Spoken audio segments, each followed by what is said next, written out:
Governor గారి ప్రసంగంలో ఈరోజు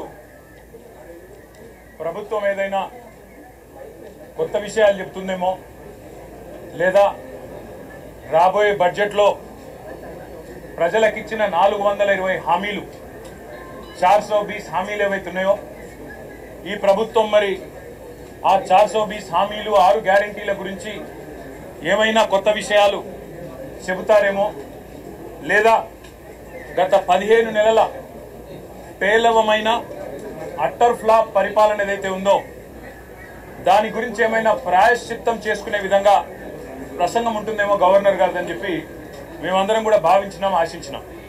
కానీ ఇది గవర్నర్ గారి ప్రసంగం లాగా లేదు. ఒక మాటలో చెప్పాలంటే గాంధీ భవన్లో కాంగ్రెస్ కార్యకర్తల ప్రెస్ మీట్ లాగా ఉంది తప్ప గవర్నర్ గారి ప్రసంగం లాగా మాత్రం లేదు.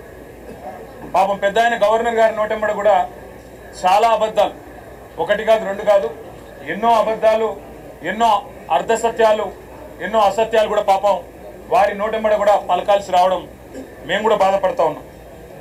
కాంగ్రెస్ సర్కారు యొక్క ఘోర వైఫల్యం వల్ల ఈరోజు రాష్ట్రంలో రైతాంగం ఆందోళనలో ఉంది.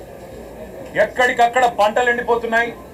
రైతులు ఇప్పటికే 480 పైచిలకు మంది రైతులు ఆత్మహత్య చేసుకున్నారు.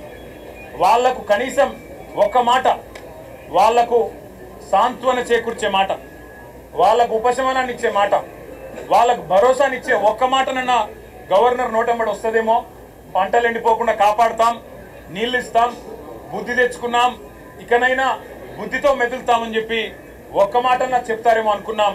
ఒక్క మాట కూడా వారి నోటెంబడ రాలేదు.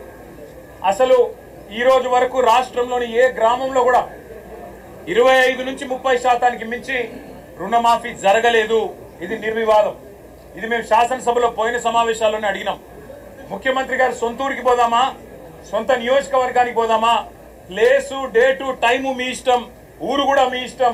ఒక్క ఊళ్ళే 100% రుణమాఫీ అయితే మేమందరం రాజీనామా చేసిపోతామని చెప్పి కూడా చెప్పినాం. కానీ మళ్ళీ ఈరోజు గవర్నర్ గారి నోటెంబడ రుణమాఫీ అయిపోయింది, లక్షలాది మంది రైతులు సంతోషంగా ఉన్నారు అని చెప్పి అబద్ధాలు చెప్పించి గవర్నర్ గారి స్థాయిని కూడా దిగజార్చి ఈ కాంగ్రెస్ ప్రభుత్వం మళ్ళొక్కసారి తన భ్రష్టత్వాన్ని, తన నీచత్వాన్ని బయటపెట్టుకుంది. పెట్టుబడి సాయం అందని రైతులు రుణమాఫీ కాక, పెట్టుబడి సాయం జరగక, కేసీఆర్ గారి టైంలో ఉండే రైతు బంధును కూడా కనీసం అమలు చేసే పరిస్థితి లేక ఆగమాగమైపోతుంటే ఇవాళ రైతు బంధు మొత్తం అందింది.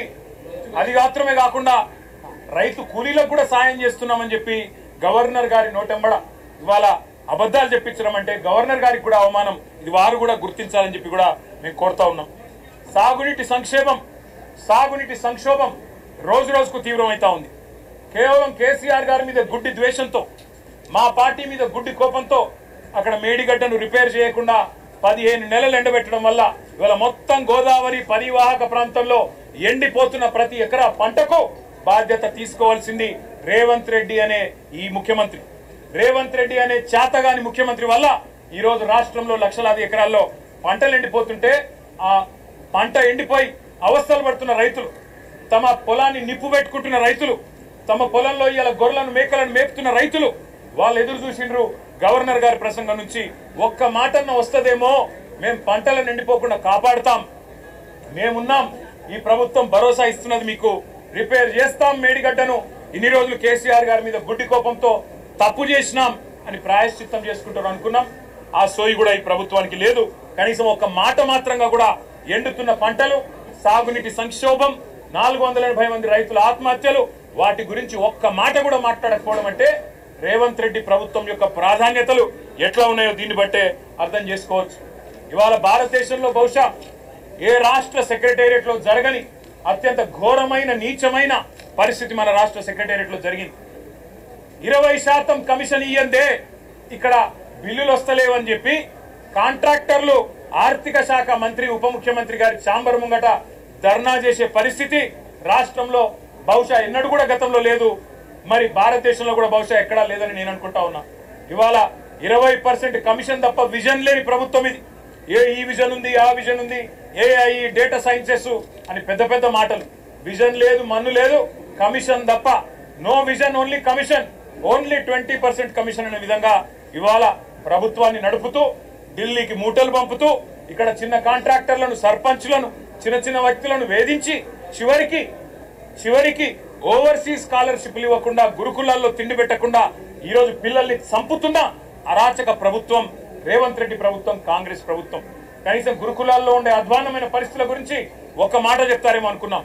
దాని గురించి ఒక్క మాట లేదు. చనిపోయిన 83 మంది పిల్లలకు కనీసం ఒక మాట సానుభూతి చెప్పి సంతాపం చెప్తారేమో అనుకున్నాం. ఒక్క మాట కూడా వారి గురించి ప్రస్తావన లేదు.